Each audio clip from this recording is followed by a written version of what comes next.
Okay, so we already have an endpoint in the API routes file that returns the curriculum for a course. We have a method for it here, and in this lesson, we want to just make that endpoint actually work and pull out the information from the database.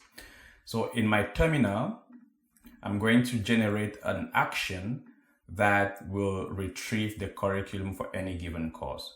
So PHP artisan make action that will be in the course directory, and I'm going to call this get instructor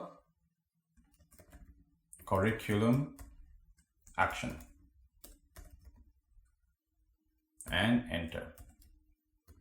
We can start by authorizing this action. So if you are not the owner of this course, you should not be retrieving the curriculum. So let's add the authorize method or call in here.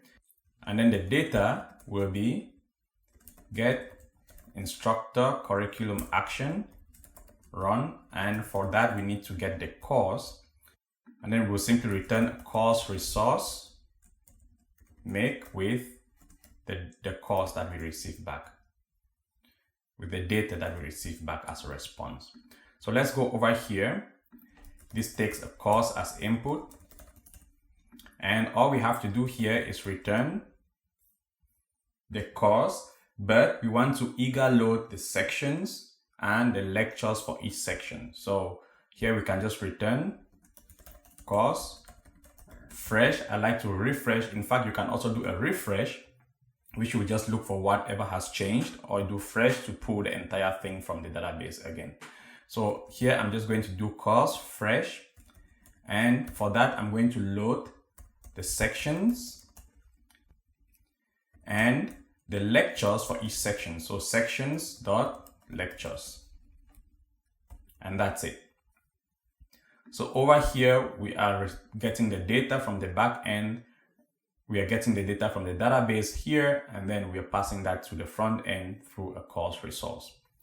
And so let's go to Postman, and I need to get the ID for a course. So let's get the ID for this course. Go to Postman and see if we can retrieve the curriculum for that course. So let's go here, get course curriculum info.